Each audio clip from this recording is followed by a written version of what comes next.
remember about a year ago, I made a video on how to make a Roblox profile picture on mobile. I don't want to call it a GFX because it's not necessarily one. But okay, let me just go into it. You go into ibisPaint X, you click on this plus thing right here, and you click 1-to-1, and then you have this, right? If you're going for your style, then okay. I usually don't start with a sketch, but just because people are mainly used to it, I'll do that. So you just turn this thing all the way down, or at least below 50%, I guess. Adjust the thickness, and then just TJ on the beat.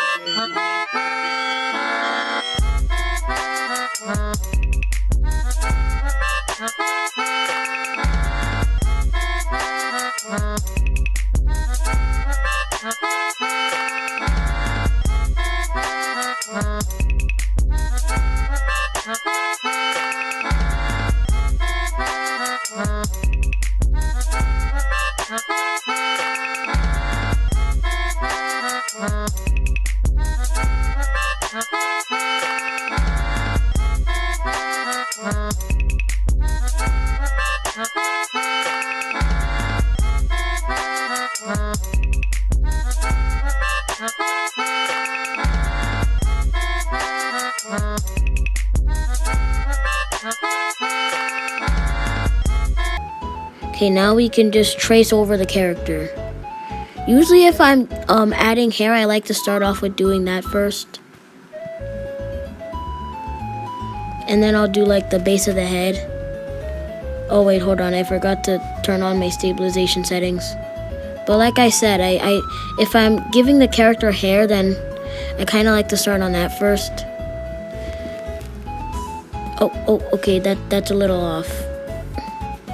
That's kind of what stabilization is for. It's kind of supposed to like correct the art, the line art. Sometimes it'll go through, so you might as well just, yeah. So now I'm gonna go to the hair.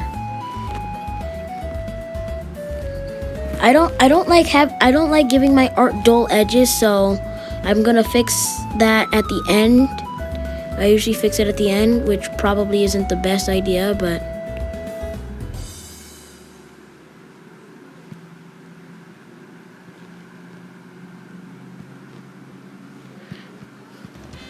alright. Now we have to do that. Add that. Gonna add the teeth.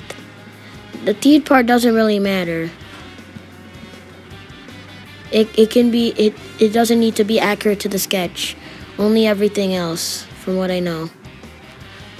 So after that, you just kind of do a little this and then that. You might have to get it right a little bit, but that's all right. Don't make fun of the awfully skinny fingers. Sometimes the art will sometimes a bit of it will like intersect, so I usually don't. You should if you're more comfortable with it, definitely do this on different layers. But other than that, yeah. Oh my god, that's so uneven, but you guys are better at art than me, so you guys can fix it yourself, I think. I'm not really the guy to restart a ton of times to get it right. I usually don't want to do that. But you probably should. Don't take the way I'm taking. Alright, so now once you have the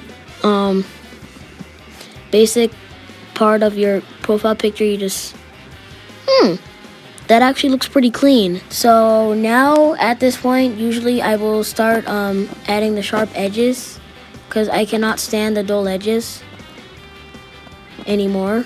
I used to be fine with it, but now I just feel like I have to make the lines more sharp. TJ on the beat.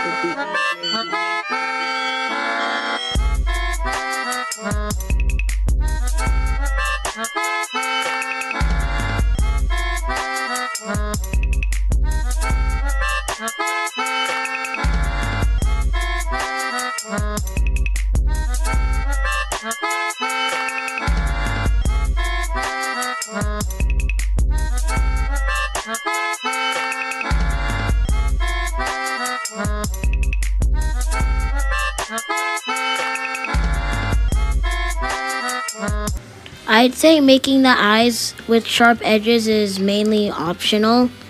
I wouldn't really say that's important, but I just do it anyway. And sometimes if I feel like I didn't do it well enough, I'll just leave it with the dull edges. But usually the eyes, you don't need to give them the sharp edges. And as you can see, it kind of looks a little more clean with the sharp edges, so now we can get to coloring. Alright, so yeah, just select colors that you want and add it to the drawing.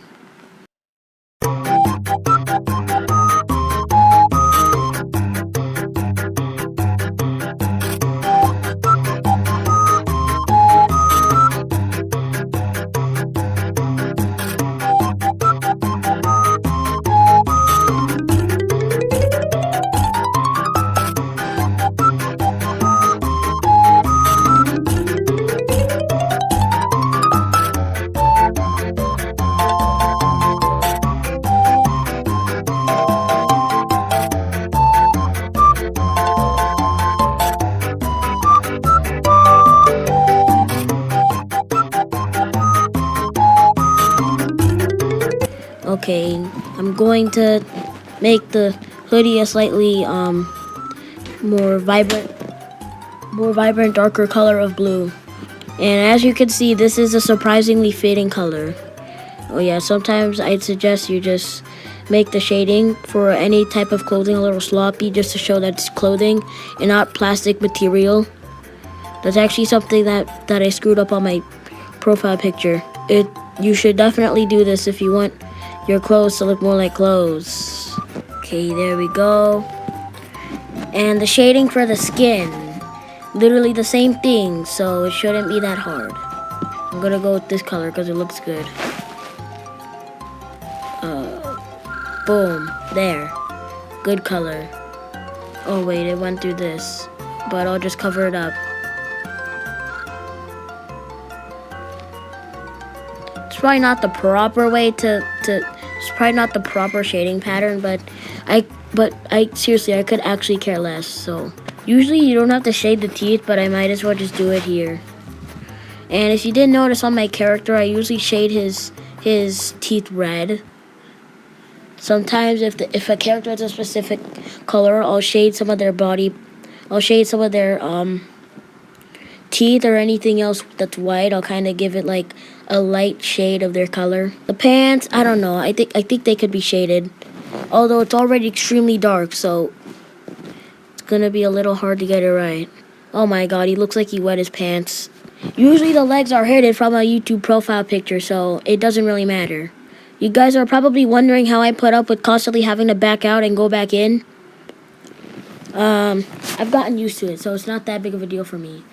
Okay, so after you're done shading, you're going to add a new layer, and you're going to drag it under. You're going to click on Filter where it says FX. Go to Style, select Stroke Outer. You can add one outline or two, but for this I'm going to do two outlines. So just one white and the other blue, because it looks cool. I mean, you can't go wrong with this. You can't say it doesn't look good. And this is optional, but maybe you could add like a drop shadow or something. I know ibisPaint literally has a drop shadow filter, but their drop shadow filter sucks because it's not visible enough. So if you want a more stronger drop shadow, I suggest you go to Glow Outer. You set the radius to at least 70 pixels. Actually, I'll keep it at the number below for now. And now you can keep it as just pitch black, but I'd honestly rather not. So here's what I'm going to do. Jameson actually showed me this feature. I didn't know how to do it until now. You're just going to go to the layer, and you see this thing right here. You're going to turn that down, make it slightly transparent.